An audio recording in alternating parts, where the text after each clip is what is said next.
So I've given you some information here. I'll draw your attention to the bulleted points because I think this is important. The question is, when should you cite? So that's a good so you can use the following as a guide. That's funny. Totally. So this is when you should cite. So you reference another person's ideas, opinion, or theory. You use any facts or pieces of information that are not common knowledge, and then that usually has to be the follow-up question, and that's what's common knowledge, right? So I put a footnote there. Common knowledge is any information that can be found in numerous locations and known by many people. So it's more kind of broadly known kind of stuff. But if you have questions, as you're working on your papers, if you have questions, or even if you turn in your first draft, if you're unsure, it's probably better to overdo it than underdo it. Or if you're not sure, you can even handwrite a note in there, or insert it as a footnote and say, should I cite this? Or I'm not sure. I'll give you feedback on that. The third thing is, if you use quotations of another person's spoken or written words, or if you paraphrase another person's spoken or written words. So if you're kind of summarizing what somebody has said, then you should also cite them. One thing to avoid accidentally plagiarizing is take good notes, keep your notes organized. I'm always afraid of doing that because when I'm reading things, sometimes when I'm working on, and for me, I'm oftentimes working on projects that happen over an extended period of time. And so I have a personal kind of note-taking system where I'm always put quotes and quotation marks, and I sort of have a notation system that I use when I'm taking notes. And so that I know that when I'm going back and looking at my notes, I know this was an idea from the book or an article or whatever I'm looking at, and then these are my own ideas. Because I'm always afraid that I'll go back and look at notes I took 2 years before, and I may not realize that they're not my own words. So that's a little bit about plagiarism. On the second page is some information about organizing the essay. Notably, I didn't put anything on here about outlining. Outlining is a really useful tool to do, and you can do it one of two ways. One is that you can outline your ideas before you start writing. The other approach is to go ahead and start writing, and then outline what you've written, and so you're kind of making a skeleton version of it, and then see if it makes sense, see if the flow of ideas is logical. In my personal experience, I tend to go back and forth. I hate outlining. I hate sitting down and writing an outline, but sometimes I really get stuck writing, and I find that outlining is a really useful way to kind of unstick myself. And sometimes I actually even come in the classroom and use the chalkboard because, writing on, paper sometimes, a sheet of paper seems constrictive, and I'll come in here and I'll just kind of write down all my ideas and draw lines to things, and then seeing it all together like that, I can begin to make sense out of it. So there's lots of different ways you can approach outlining. But when it comes to the essay itself, it should have this kind of flow to it. It should have an introduction in which you've stated the thesis, you've talked about what the essay is going to be about, and your procedure, and it's if procedure is relevant. In this case, you're looking at an exhibition, you're doing research and reading about an older artist's work, so those are part of your procedures. Then the body is going to present your argument methodically, and basically what your argument is that this general thesis idea that you're working with, you're supporting everything you write is pretty much going to be supporting in one way or another, that idea. You'll supply evidence in the form of examples and quotes as needed. And then your conclusion, generally when you look at conclusions, they tend to go one way or the other. One is that you're summarizing the findings. You're saying, this is what I've learned, from all this information. Or the other one is you present your conclusion and then you discuss the need for further research. You might say, this is kind of what I found, but this has led me to these other questions, that are outside of the scope of this paper, and that this, could be developed further, and that's perfectly fine.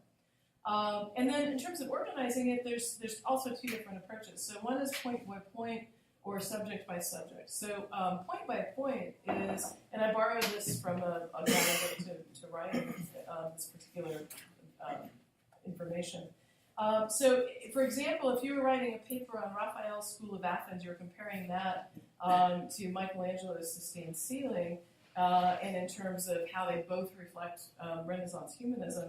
If you're doing a point-by-point breakdown, your introduction would tell you that that's what the paper's about. Then in the body, the first thing you do is you'd identify, you talk about what humanism is, Then you talk about the historical background of each painting. Then you talk about the subject in terms of each painting. And then you talk about how the subject reflects humanism for each painting. So that's point by point, and then you have your conclusion. If instead you wanted to do subject by subject, you'd focus on one painting first, and then it would be the same thing. You'd have your pretty much same introduction. And then in the body, you would talk about the School of Athens first, historical background, subject matter, how it relates to humanism, and then your next point, and then your next part would be the Sistine Chapel ceiling, the historical background, the subject matter, and then how it depicts humanism or refers to humanism, and then your conclusion. And in general, this is a good thing to think about as you're thinking about how to organize your ideas. Consider one of these approaches. I think it'll really help to give you a logical flow of ideas. Let's see. And then on the third page here, another thing too is to structure your paragraphs logically. When I'm reading papers, sometimes they read a little bit like stream of consciousness, which is not a bad place to start, but it's maybe not a finish. And that comes from, I think, starting to write. Because one of the things about writing is it tends to spawn ideas, which is great. Sometimes I find when I'm working on a project, as I start writing about something, I start thinking about it really differently, and where I begin and where I end up are kind of two different places. And then you have to go back and correct things that I've written, or not correct, but adjust things that I've written.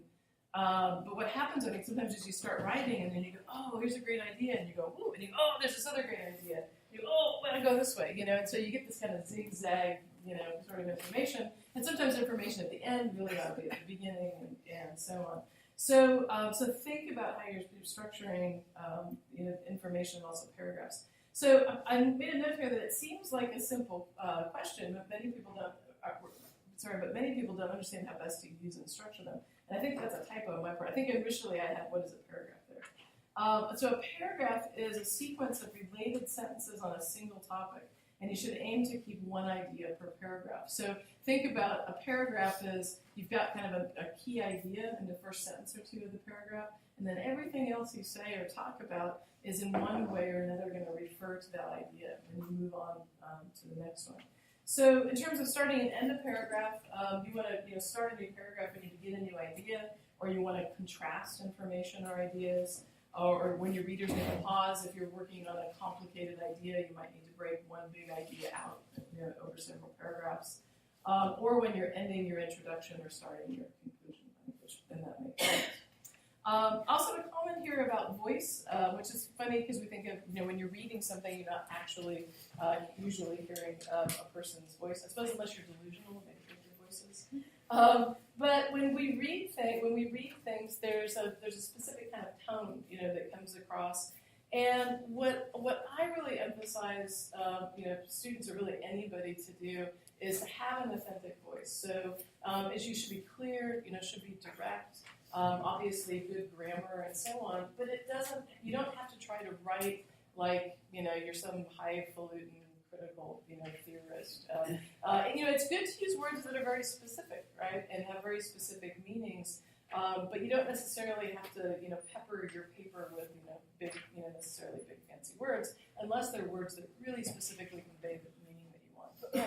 How do you feel about using personal pronouns? I am all good with personal pronouns. So if you want to have the word I in there, I think that's perfectly fine.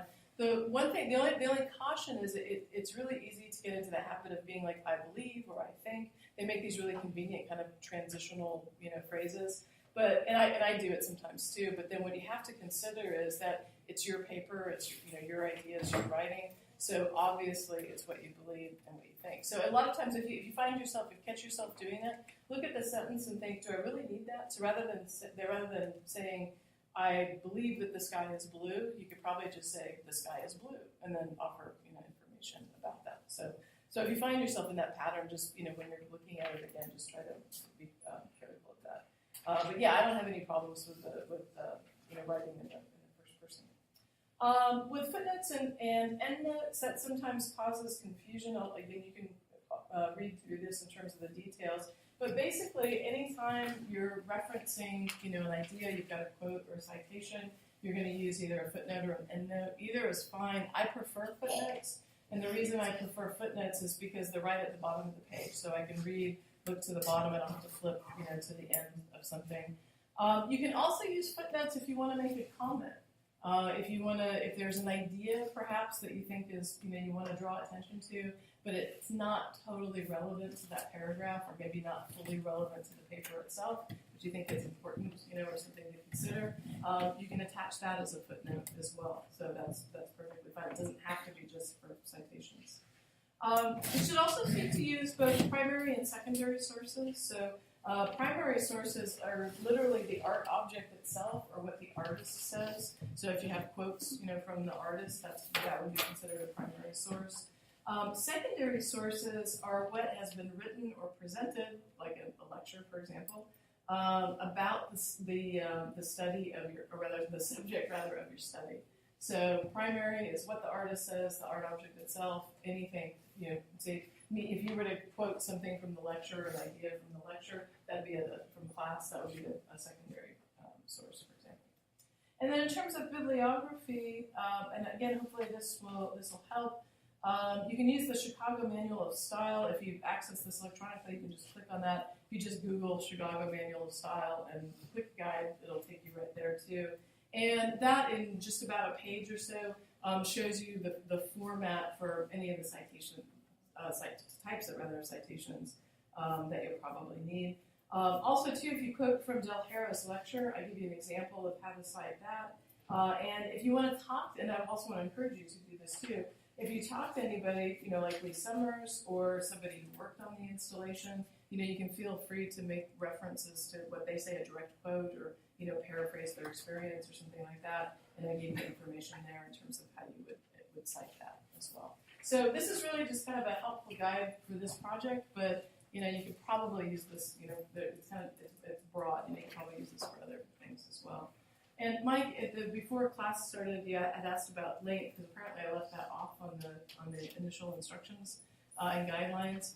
For this paper, I think that I would probably shoot for about 1,000 words, which would be about 4. If you follow the formatting, it would be about 250 words a page. So it'd be about 4 pages. 4 or 5 pages would probably be fine. If you go more than that, that's perfectly fine. I'd probably say 4 minimum, would probably be good. So you can make a note of that. In general, it's answer the question, kind of fully, bracket out those ideas. But I think it's also good to have a sense of, and I think it makes people feel better if they've got it's kind of like running a race or something. You hit the finish line, you make it done. But ideally, you've definitely answered the questions and responded to issues. Exhibition worksheets, I think, I'll just hold off on those. Basically, what I was looking for, I made a few comments, but not very many. And basically, I was just looking for that you paid attention to things. And again, you can use these as your notes. So I'll keep a track of the clock, and we'll wind up a few minutes early and get those. Any questions or comments on paper stuff, issues? That's good. All right. The other thing I do need to do is I need to get some images up for you too, and I'll try to do that before Friday. I should be able to do that sometime, if not today, tomorrow. It's that time of the semester where it's like, all these crazy things. We left off last time, we're talking about minimalism, and I really hope that this discussion of minimalism will help you too as you're thinking about both Sol LeWitt and Del Harrow's work. We talked about Tony Smith's work here, die, which does not mean, not again refer to death, but a large square, in this case large, but a square object, such as you see here. And one of the things that I think where we left off in talking about it, is that this work is very typical and very characteristic of minimalist artists' concern for space, about it, so that it's not so much about the art object itself, but it's about how you experience the place, the environment, the space. In some ways, it's about how it displaces space and sort of how you interact, in that larger object. When Tony Smith is first creating work like this in the 60s, it's early 60s, it's these very, kind of just standard, kind of cube-like forms. But over time, he begins to work, and I'm sorry for the quality of these images are kind of overexposed. But he also begins to take this form, and it becomes a little more complicated. So, for example, with these two works here, they're called cigarettes. So I guess in a lot of ways, I think they're really non-objective or non-representational. But given the fact that they're titled cigarette, I guess you could imagine like a cigarette that's been, where you put it and you just kind of put it out, and you kind of it bends and breaks. So maybe I guess that's where it's making a reference to that particular object. But he also tended to change materials. He began to work not just with this industrial steel or Corten steel that kind of rusts to this patinaed surface, but steel that was polished, so it's reflective. And if you look carefully here in this image here, at first it looks like the steel has a kind of pattern or texture to it, but it's actually reflecting. It's hard to see because it's so bright. But it's actually reflecting the pavers in this patio area. And they're a more complicated form, but if you think about them in their simplest form, if you imagine, say, any piece of it, if you take a cross-section of it, it's essentially a square, so it's like a cube or a die that's been extended into space, right? So it's like it's moved forward into space and up and down and, a twist to it and so on. So it's still it's still in some ways making reference to this basic idea of a cube, or a square, but it's becoming a little more complicated. Another artist who's really crucial and key in terms of understanding ideas about minimalism, and especially about space, is Robert Morris. And this is a work that he did, an installation rather, that he did at the Green Gallery, and closer to the mid-1960s. I need to double check because I was having problems with PowerPoint. I think we'll come back. It didn't save my last version of it. I wanted to show you some other, I'll explain what else I wanted to show you about Morris's work, and one more image that I wanted in there. One of the things about Morris, and it's in the early 60s, it's 1961 and 1962, he was doing performance art pieces. So he's an artist who was really interested in the body and how the body moves through space, how the body in some ways is contained, by architecture or architectural spaces. And I wanted to show you an image. If I remember to do it, I'll try to bring it back in on Friday just so you can see it. He did a performance piece called Sight that was a collaborative work with Carolee Schneemann. And essentially, what it looked like was there was a stage. It looked like there was a big white panel. It was basically a piece of plywood that had been painted, this big white panel. He comes out onto the stage also wearing white, and he lifts the panel, because it's unclear sort of how because it's in a vertical position. And he lifts the panel, and then his performance is basically moving around with the panel, carrying it, trying to get it to stand up on its own. But when he lifts the panel, what you see is an image, or what you see rather is Carolee Schneemann. There's another panel behind it, and it almost appears as if she's kind of floating in a square of white in some ways. And she's positioned like Manet's Olympia. Do you guys remember Manet's Olympia? Should hopefully ring a bell. And so she's posed like Manet's Olympia. So there's this idea of painting, and especially modern painting, because Manet's painting of Olympia and also the Luncheon on the Grass were created in 1863, so almost 100 years before. And Manet is, in the art historical tradition, is talked about as being the first modern artist, kind of kicking off this idea of modernism. So there's this kind of reflection that happens. Then the performance ends when he puts the panel back in place, and then you no longer see Carolee Schneemann. So as a performance artist, he's really interested in space. A couple of years, and how you move through space. So a couple of years later, when he creates this installation here, and this is a photograph taken in 1964, and there aren't any people in it.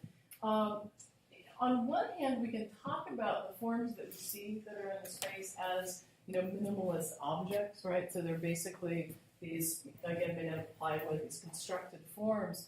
But it's really not, in terms of an artwork, it's really not about those objects. So it's again, it's sort of Duchampian in a way, that it's really not about studying the objects and thinking about them in an aesthetic way. It's about how the space is transformed by those objects. So if you are visiting the gallery and you're walking into this space, you have to make decisions, right? Are you going to walk, around this thing? Would you step over it? Would you walk, underneath of this? You could, but you have to kind of bend over. There's this box-like form here that's suspended by cables. Would you feel comfortable walking underneath of it, or would you feel like it was going to crash in, down on top of you? So what happens is these objects interrupt the space, and it interrupts essentially the flow of the room or the flow of the space. And that's really typical, again, of a kind of minimalist idea or minimalist characteristic. And so minimalism in a lot of ways is very conceptual, or it's really conceptually oriented. I had wanted to show you one other image in addition to this one, because Morris had created in 1961, so this is a photograph of a smaller object that it can be a little more traditional in some ways. It's a photograph in wooden construction, you can hang it on the wall.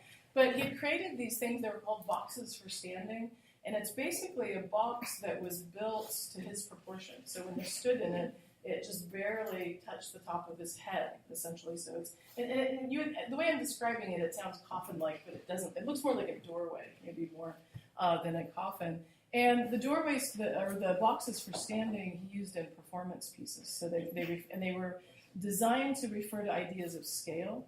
And one of the ideas that he was interested in was that we understand the world through our bodies. So basically, we understand the scale of other things, how big they are, how close to us they are, how far away they are, in reference to our own bodies. So the way we kind of position ourselves or place ourselves into the environment. So that's kind of what those refer to. And then the eye box here, he's kind of playing with things. It's representation, of himself. We can think of the letter I, certainly as referring to, the individual. So there's a reference to him, with nothing else. But it also has it kind of functions like a doorway, so there's another level. I've also thought of this form itself. It's almost like the cross-section of an I-beam, too, which is why I-beams are called I-beams, because they have that shape. So it makes me think about construction as well. So I'm sorry that the PowerPoint is a little messed up. The next artist we'll talk about is Donald Judd. One of the things about Judd, this type of work is really kind of classic Donald Judd style sculpture, although there's certainly lots of variations of the works that he makes. But one of the things about Judd's work is that when you see it reproduced and you see it photographed, it almost always looks like this, which I find kind of problematic. And the reason being, I'll show you that. So there's an example of this one here. This is the one that's in your textbook.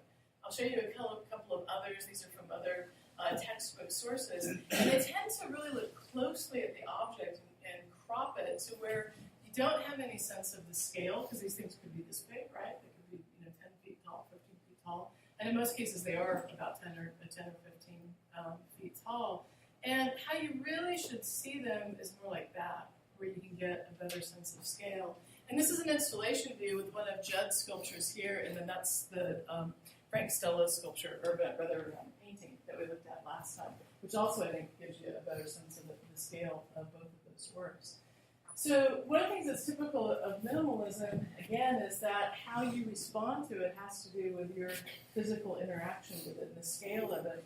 And what Judd became interested in was how multiple forms could create the sense of being a singular object. So we're looking at multiples, but we tend to read them as one form, almost like a column to a certain extent.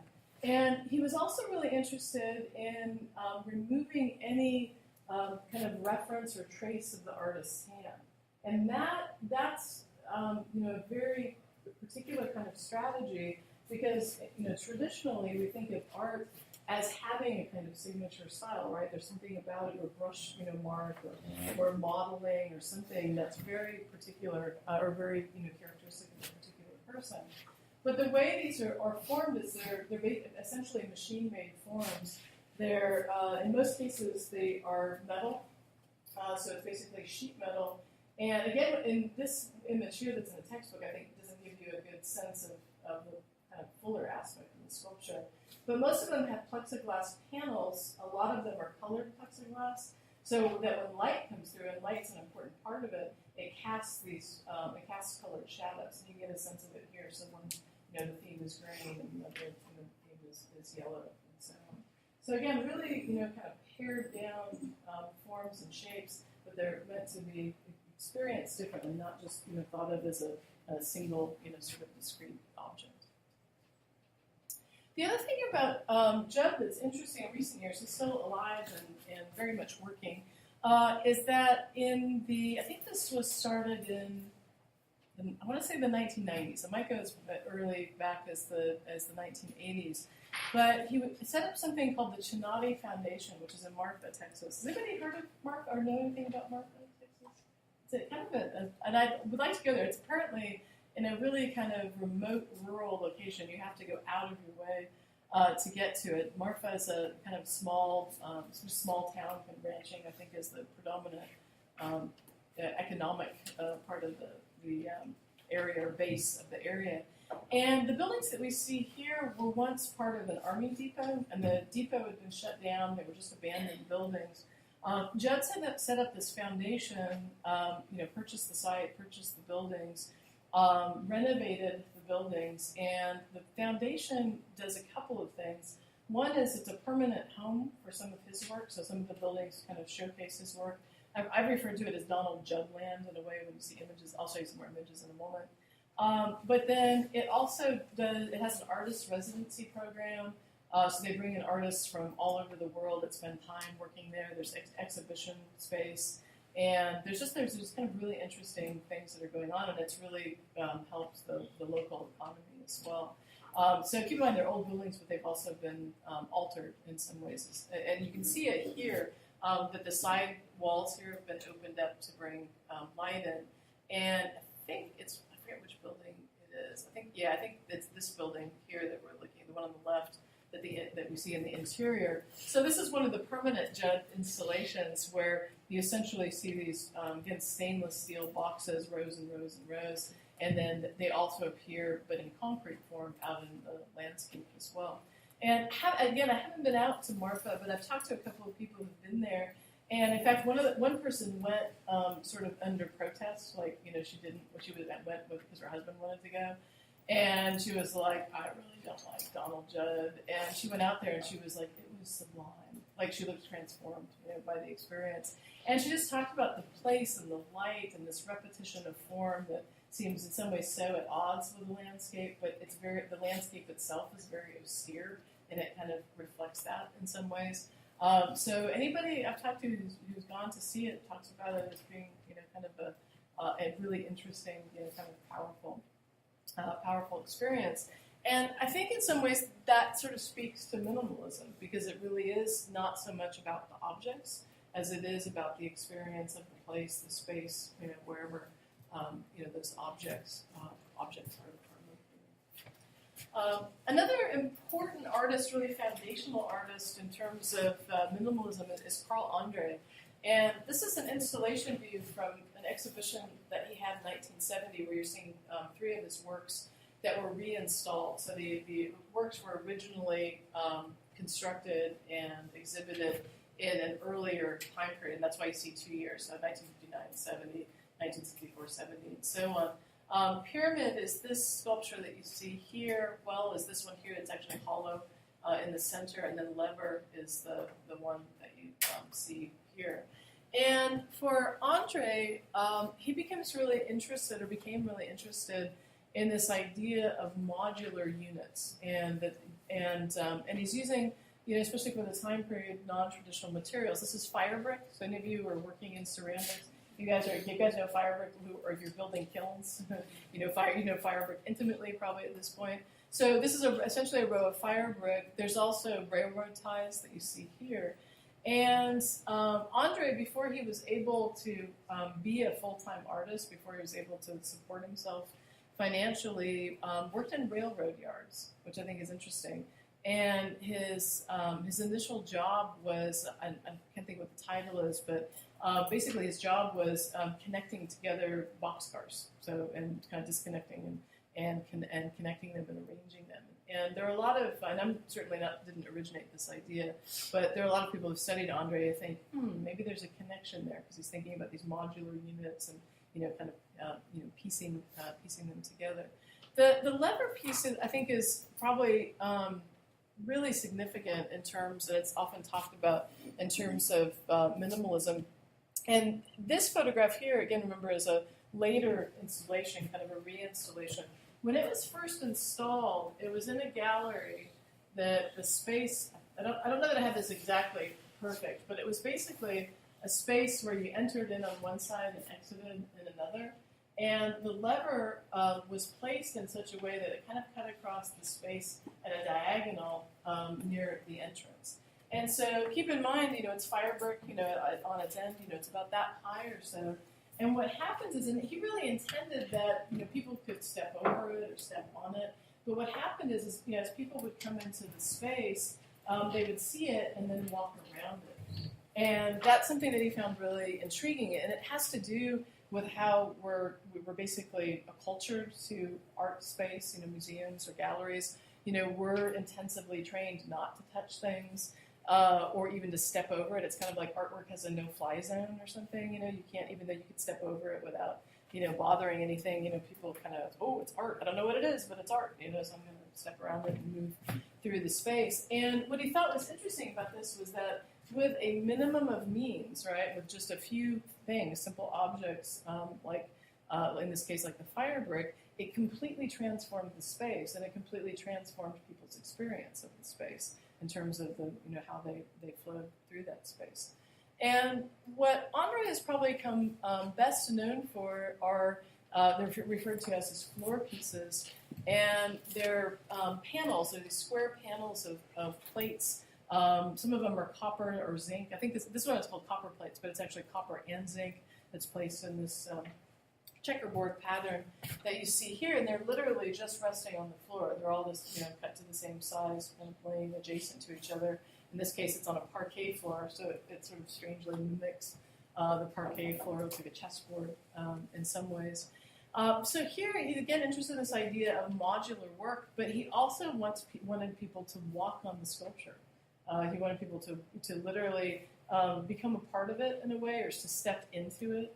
And what's interesting, so there's this piece here, and then there's also, and it's kind of hard to orient yourself. This is a photograph taken in the Guggenheim Museum, and it has this big open space at the center, and then there's a kind of spiraling ramp that goes up through the center part of the building. So I always feel like when I look at this, it makes me want to turn my head sideways. This is actually several floor pieces put together to make one large floor piece. And again, it's a professionally shot photograph, so it's devoid of any museum visitors. But the idea is that you walk on the piece. And if you look here at the Guggenheim, they've made it kind of difficult for people to not step on it. So you've got a little kind of pedestal here. There's a wall that's kind of coming into the space here. There's an information desk here.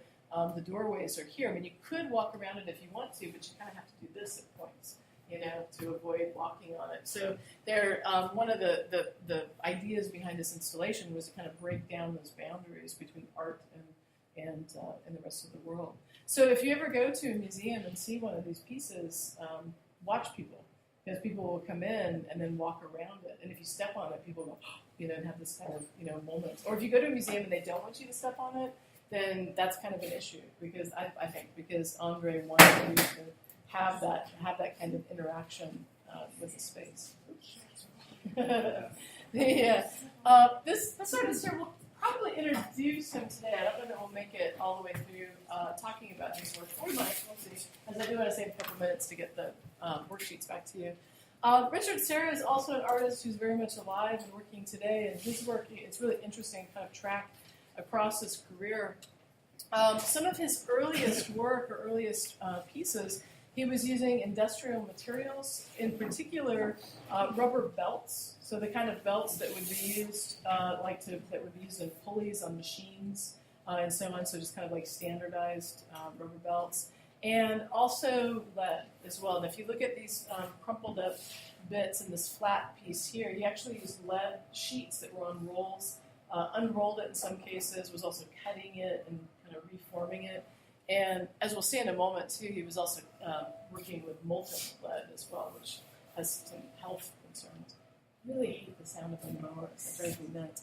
But what we're seeing here is that these belts are essentially, they're hung on the wall. They're these they almost look like spaghetti or something, kind of pinned to the wall. He's also using some neon, which is, replicating those forms. And one of the things about Serra is that we can talk about him as a minimalist artist because he's using this kind of minimum of forms, repetition of these, singular objects. But even from the earlier part of his career, he's interested in more organic kinds of forms. And I think a better way of thinking about Serra is that he's really more of a post-minimalist artist, even though he begins kind of during this minimalist era. Kind of starts as a minimalist and becomes something else. He kind of pushes minimalism into a new direction. With the use of lead, one of the things he was interested with lead is that it's metal. It feels like metal, looks like metal, reads as metal as you're standing back looking at it, but it's really pliable. You can twist it with your hands even if you want to. And the same thing with the use of these rubber belts. They're these industrial materials, but the fact that they're belts implies, or that they're rubber, implies that they have a kind of stretch to them, or a kind of elasticity. And those ideas are really key because they continue this idea of being pliable or stretchable, even though it's an industrial material, is something that he's really able to fully realize at a later point in his career. But it's an idea that stays with him for a long time. And this work here, we'll talk about this work here, and then we'll break and come back to Serra on Friday.